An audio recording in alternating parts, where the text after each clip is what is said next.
acquaintances with Mr. Richard, an American tourist, was in the Calcutta-Bombay flight. This was his first visit to India, the land of Gautam Buddha, Lord Chaitanya, Swami Vivekananda, and of magnificent temples. He enjoyed many places of great India, the land of majestic Himalayas and of the sacred Ganges, the sadhus of Benares and the pandas of Mathura, the beggars of Brindavan and the Tangawalas of Delhi. He visited them all. In the end, he was at Calcutta, where he put up in an expensive hotel on the Chowrangi. Who's that? Good evening, sir. Good evening. Good evening. Yes? What's the matter, young man? I am Chakraborty, artist supplier. This gentleman has served our gates since long. They know me, sir. I have long-standing business relation here, sir. Don't worry about rates. My rates are fixed, but they are cheap, affordable. Only ₹50 per hour. Stop this nonsense. Let me ask you some questions. Have you got hotel management's permission for this? Sir, I bribed Hukum Ali. How much? I paid him ₹1, sir. Chakraborty, can you prove that you're a graduate? Can you show me a certificate? Yes, sir. I'll show you. No, I want to see that right now. What a nasty place, Chakraborty. No electricity, street dogs barking in the night. Horrible, Chakraborty. But who are the people living here?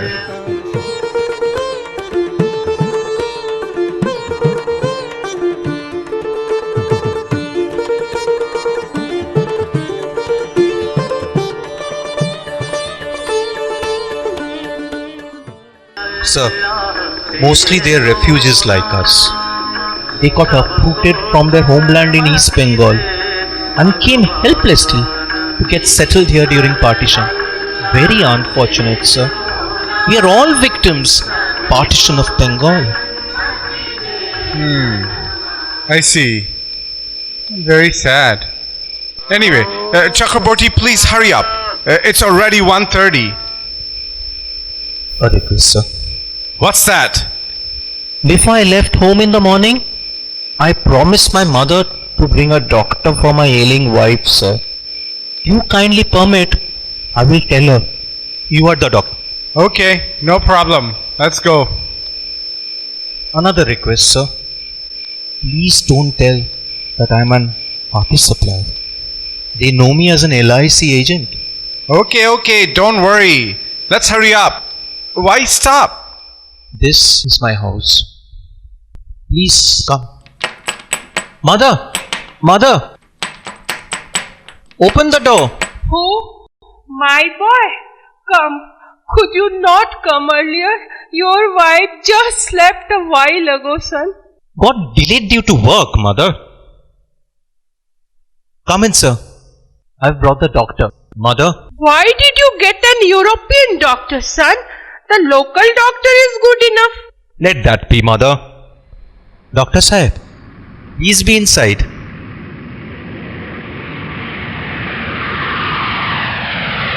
Mr. Mitra, now things are really heartbreaking. Something no American can ever imagine. What's that? As Mr. Chakraborty took me inside the room, I found 2 naked babies asleep on the floor, so emaciated that their ribs stood out.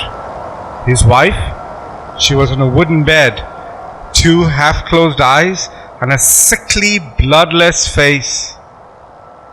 No American can ever think of such a pathetic scene in any corner of the world. Mr. Mitra, their house had just one room to encompass their whole world. Their life, their joy, their breath and tears, all of it encapsulated inside the one single room. Mr. Richard, please be calm. You are so excited. It's not good for you. No, it's okay. Thank you, sir.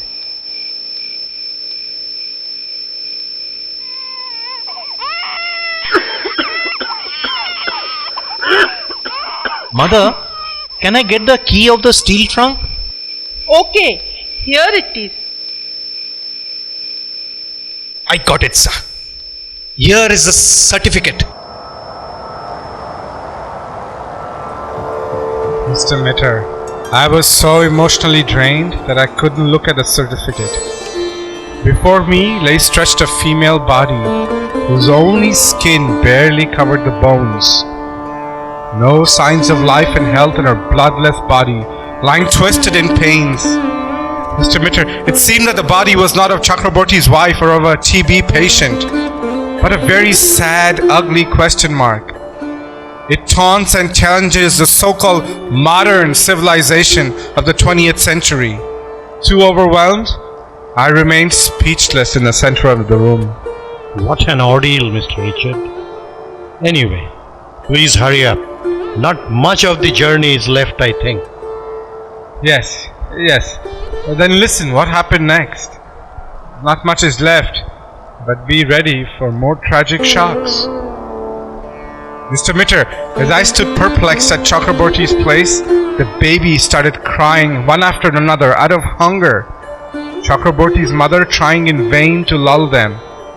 Mr. Mitra, that cry had reverberated throughout the world in the dead of the night.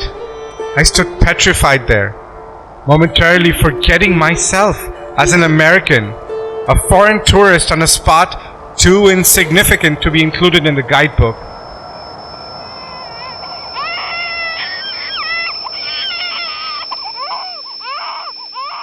Sir, be relaxed. Please calm down, sir. I'm sorry, sir. Well, come, let's go out. Mr. Chakraborty, why don't you send your wife to some hospital? Isn't it dangerous for all of you to share the room with a highly contagious patient? Sir, no money to bribe or political support to recommend our case to hospital. Extremely difficult to get hospital admissions. Anyway, Mr. Chakraborty, please keep this money. It's 700 rupees. Give your wife a good medical treatment. I can't take this money. I don't deserve it. Why not, Chakraborty? Please accept this little help. Rather, I'd like to help you more. Please come to my hotel tomorrow before 6 p.m. Don't forget. But tell me, Chakraborty, why don't you feed your family well? It reminds me of a French queen, sir, known to have once said to her hungry subjects similar questions. That is what the story says. I speak in a different context, Chakraborty. Do you know America sends millions of tons of cereal and milk powder for the poor people here? Why don't they eat that food? I too came across such information in the newspaper. Anyway, leave that. Listen, I'll leave Calcutta at 6 p.m. tomorrow. Please do come out about 3 p.m., okay? Come at 3, Chakraborty. I shall wait for you at the hotel.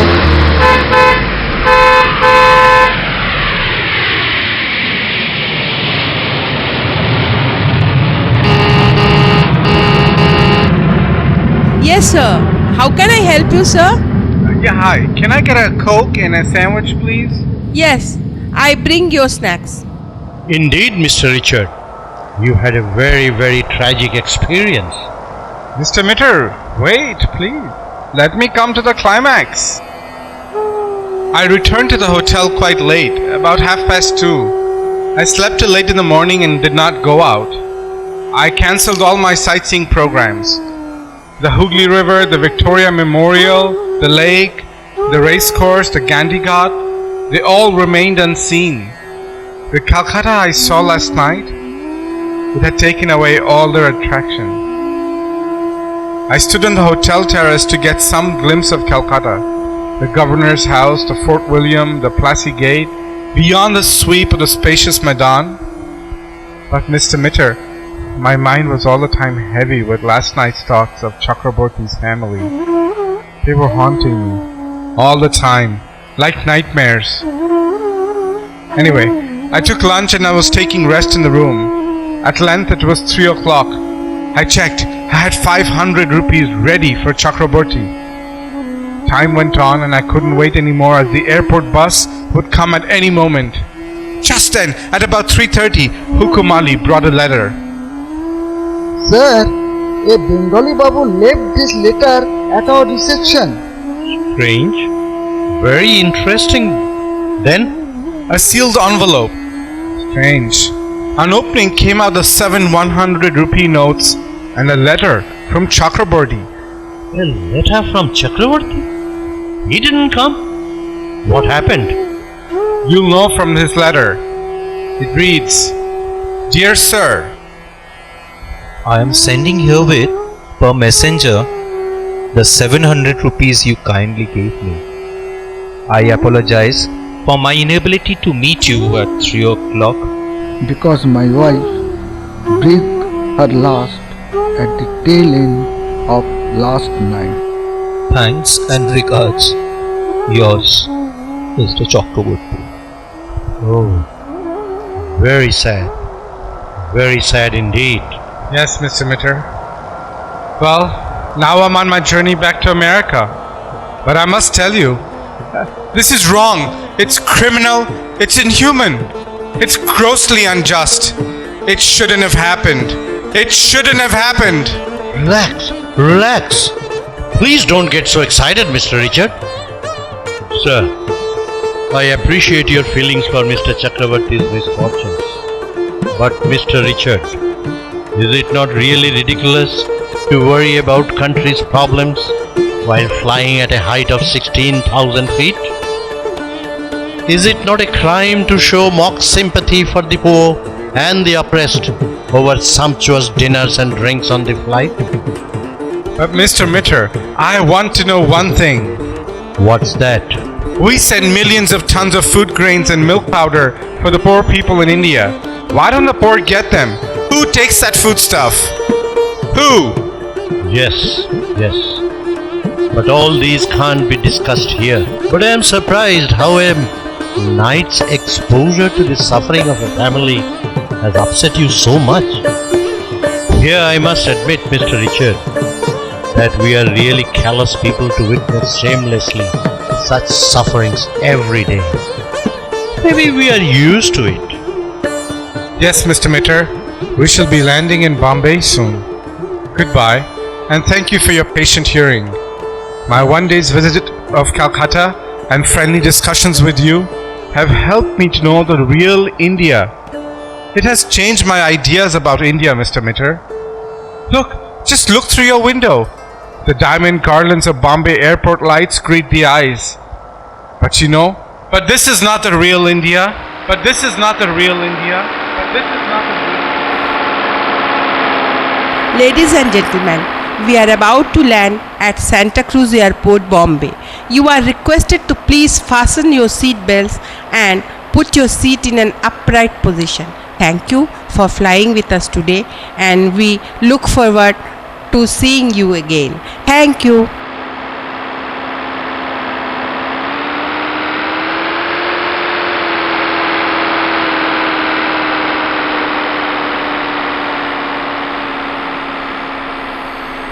So the story ends with a sad note.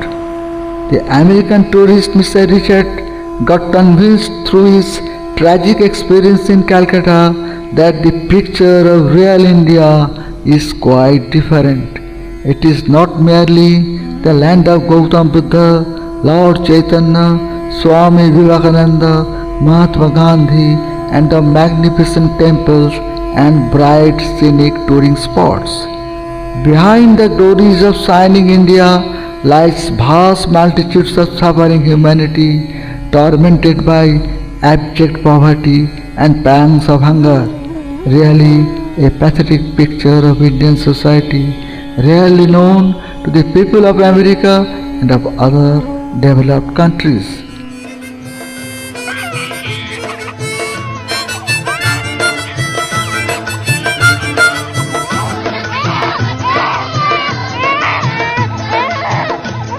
No wonder when you find the American tourist Mr. Richard, after his tragic experience in the city of Calcutta, laments with utter dejection But this is not the real India.